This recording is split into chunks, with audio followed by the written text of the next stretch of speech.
Hey there, and welcome to the Final Wager. I'm Keith Williams, and I agree with Alex. Quite a game today, although not the best one for me or for my mom, who is nearby. She's minding the dogs, so if anyone starts barking during this video, let's just hope it doesn't come to that. Ran the marathon on Sunday, didn't go very well. Still having trouble walking and going upstairs. My calves seized up about 3/4 of the way through the race, and particularly the last 4 miles were pretty brutal.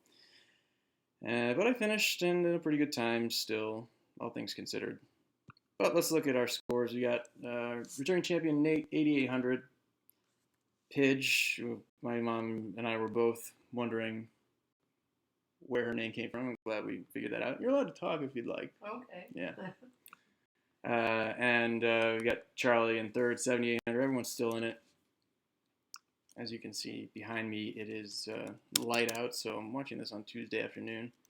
11.6, that's 6,600 for Pidge. She's wrong. This is going to be probably too complicated for me to do in this amount of time. 4,400 at most for Nate. I guess that would be 3,400 at most for Charlie. If Charlie doubles up, Nate's got to wager everything, so let's put him at 8,800. Well, 6,800 at minimum. And what else we got here? I guess Nate could go for that 4-1. Let's say Charlie goes for this 3,400 amount. Then what would that be? 2,400? Yeah, so there's some alternate wagers for Nate. If he so chooses, I guess Charlie could go for everything as a result for the 4,400.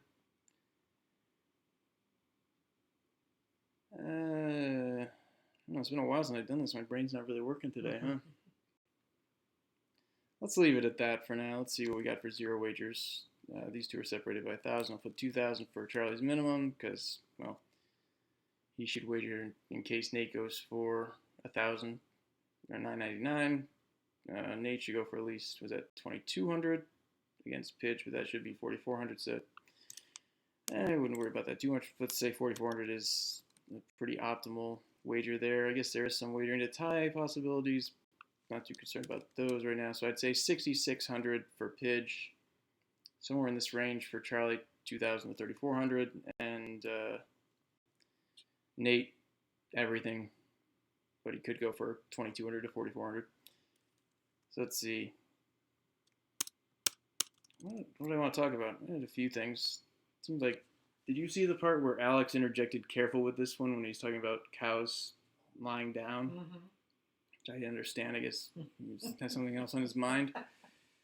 Glad we finally figured out what a true daily double means when you have less than $1,000. Although I think if you've been watching carefully, you knew that. But today we are dealing with inaugural addresses. Players, here's your we'll play now. One of his addresses used the term security shield about international affairs, as well as golden years. You have 30 seconds. Good luck. Sloman? No. Okay.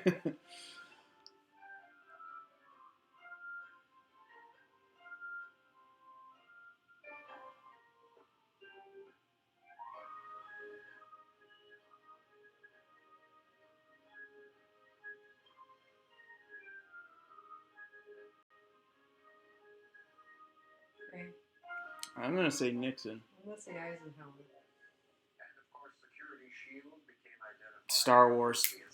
I almost went with that because of that. And you wrote down the correct response. President Ronald Reagan. You will add Oh, well. 7,800.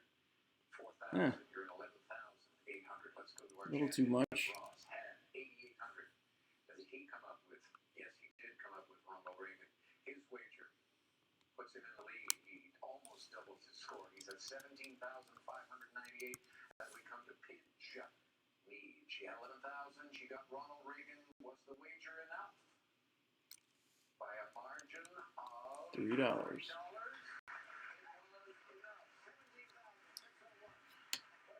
All right, so two good wagers there, and congrats to Pidge for her first victory. Maybe we'll have a second one on Tuesday's broadcast.